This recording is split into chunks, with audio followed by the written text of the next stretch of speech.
Will Facebook ads work for your business? The answer is if you do these things. I've run Facebook ads consistently without stopping for over a year, without taking a single break. And I'm going to tell you the results from my business, when it works and it doesn't work. And wait till the end, because I'm going to give you a definitive answer on whether you should do it or not. Okay, so let me tell you why Facebook ads work or don't work. First of all, you have to remember that Facebook ads are interrupting people. And that's very, very important to understand. Let me give you an example. All right. Let's take Google ads, for example. When you run a Google ad, what happens is when someone's searching for something, let's say they're looking for a plumber near me. Boom, it's going to show them the Google ad that you paid for.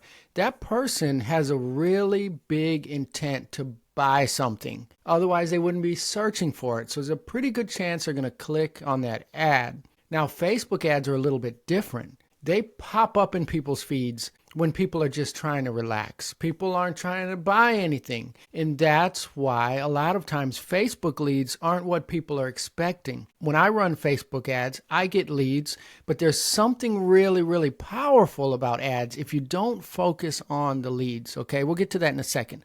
But let's talk about that interruption for a second. When you interrupt people, they're not thinking about you.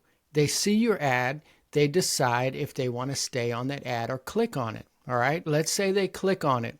They fill out that information. You call them. They don't know who you are. They forgot.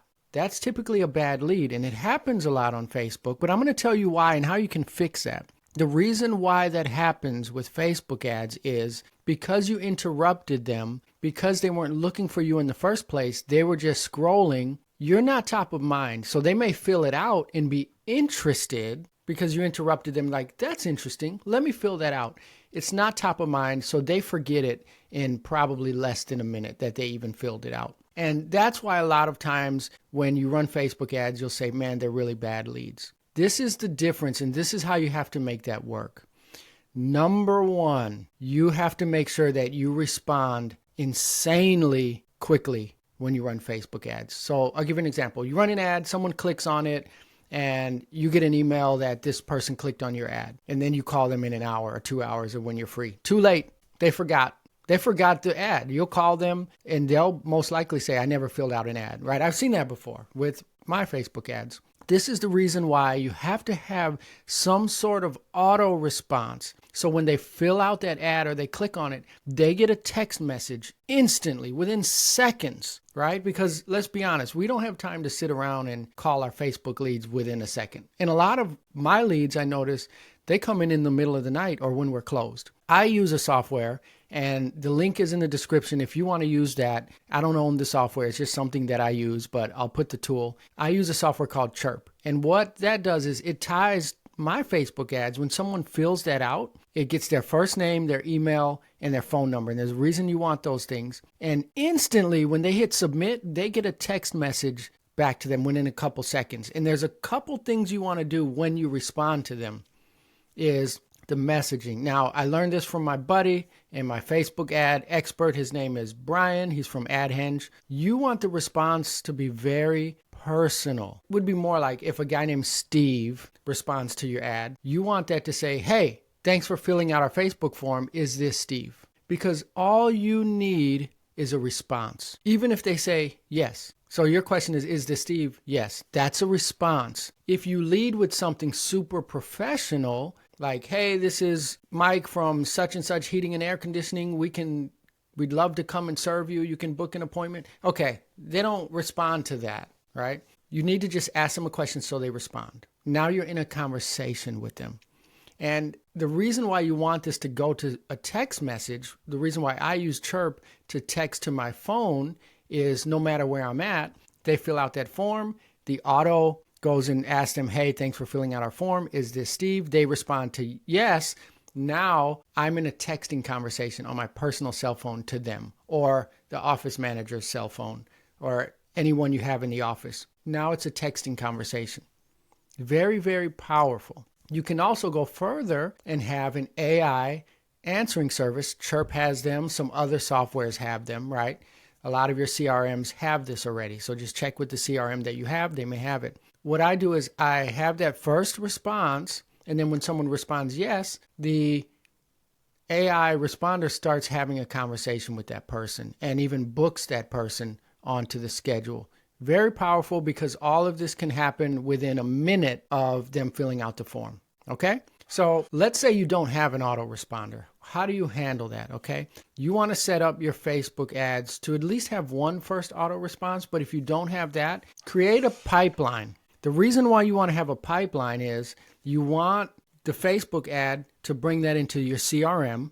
Most CRMs, House Call Pro, Service Titan, a lot of these will have a feature that you can integrate into the Facebook ad and it'll bring it into a pipeline. On mine, it says bullpen. So if 5 people filled out my Facebook ad, I get up in the morning, I open my laptop, there's going to be 5 people in what's called a bullpen. I call those people up, I slide them over into the next stage, which says first follow-up. The next day, I call them back if they didn't book, and I slide them to second follow-up, third follow-up, fourth follow-up. This is what you need to make Facebook ads work. Otherwise, if you don't have some sort of follow-up process, remember these people aren't interested in what you're buying. They were scrolling. You're throwing a net out into the ocean and you're catching people that were interested, right?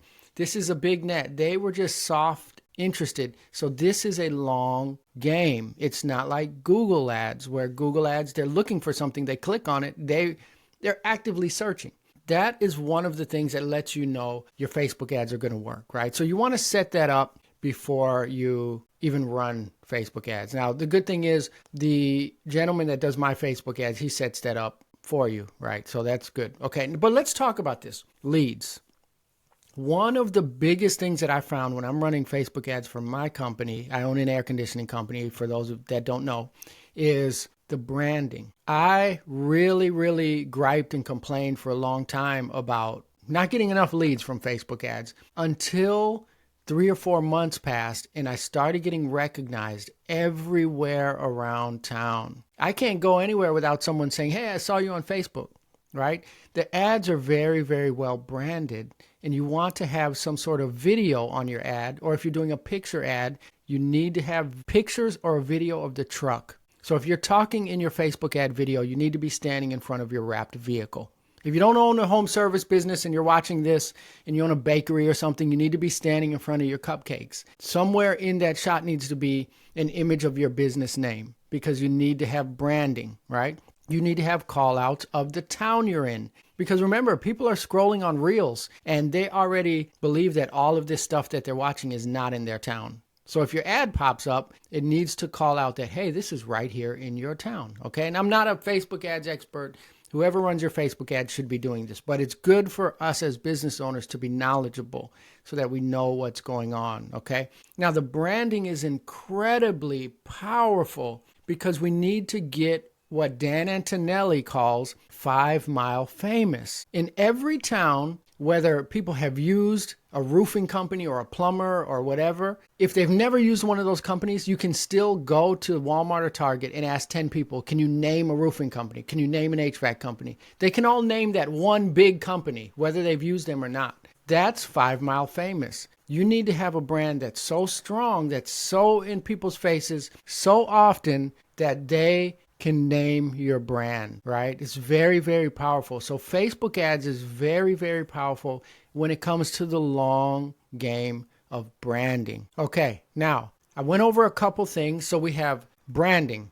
We've got speed to lead. Insanely important. If you have speed to lead in some sort of autoresponder, you're going to increase your Facebook ads return on investment or return on ad spend very quickly. The other thing that's very important when it comes to Facebook ads, when we say, do they work or do they not work, is active list building. This is one of the things I really honestly love about Facebook ads, is while the ads are running, let's say I'm getting 2 or 3 leads a week, 10 leads a week, 100 leads a month, I don't care what it is, that Facebook ad is out there with that form and it's catching people and it's putting them into my customer list. So if I get 200 leads a year from Facebook, some of those are going to convert. Let's say there's 5 of them or 10 of them, they turn into jobs.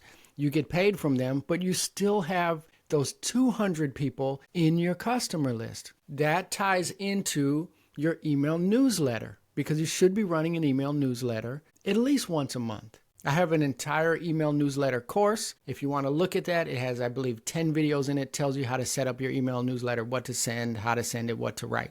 Okay, if you're interested in the email newsletter, I'll put that also in the description. That's available. But you're adding those people into your list. Can you imagine adding hundreds of people into your email newsletter every year? You also have your texting campaigns. You're adding people to your list where eventually you'll have 15,000, 20,000 people in your customer list. That's where the power is. So when you're considering Facebook ads, there's more than one thing that it does. It's not only, I need leads, I need paid jobs right now, but it's also tremendous branding, and it's also tremendous list building. But it only works if you're following up with those leads and you're branding really well. So here are the cardinal rules of Facebook ads. One, if you're going to outsource it, and I suggest you do because you're a business owner, you shouldn't become a Facebook ads expert, okay? So here are the cardinal rules for Facebook ads. Number one, branding. Whatever business you have, your business name, your logo, whatever it is, if you're a home service agency like roofing, plumbing, HVAC, electrical, you need to be in front of a wrapped vehicle, because that wrapped vehicle is what people are going to see every day, all day. If you own a store or something, you need to have your sign. You need to be at your storefront. You need to have a shirt with your store logo, right? Because people are seeing your brand. Number two, messaging. When you have these autoresponders or these responses, the messaging has to use psychology. Remember, all you're doing is taking them from one stage to another stage, all the way to converting. So the first thing the ad is doing is grabbing their information. The second thing the message is doing is just getting them to respond. That's inviting them into a conversation. The next thing you're doing is drip marketing them over time, and then you are converting them. And the only way to bring them from one to another is to understand the point of each message. The first message is just to get them to respond and to remind them of what they interacted with. Hence the, hey, this is Michael. Thanks for filling out our Facebook form. Is this Steve? Okay? Messaging, targeting. You cannot run a proper Facebook ad if you don't know who your customers are, right? In my ads, I don't target anyone that's younger than 36 years old. Of course, we have customers that are younger than 36 years old, but I have to find something to target. And if I'm spending money, I want to spend money on a certain market, the dream customer of mine, and that so happens to be homeowners over 36 years old that are married, that have kids, right? I target those specific people. So I told you I would tell you if Facebook ads work. The answer is no if you're not going to do any of these things. The answer is also yes if you're going to do all these things. I have run Facebook ads for years, and I've both run them and not done any of these things and lost tremendous amount of money, and run them and done these things and made a decent amount of money and have gotten a lot of customers. If you learn from this, put in the comments. Don't forget to hit subscribe. There's a couple things in the description. There's a tool that I use for autoresponders. I'm also going to put a discovery call link to the person that runs my Facebook ads. Also, I'll put a discovery call link. If you want to talk to me, I do consult and do business coaching on business tips, tricks, growth things. So I'll put that. You'll see that. And you'll see the tools in this video. Don't forget to subscribe. I hope you learned something. Have a good day.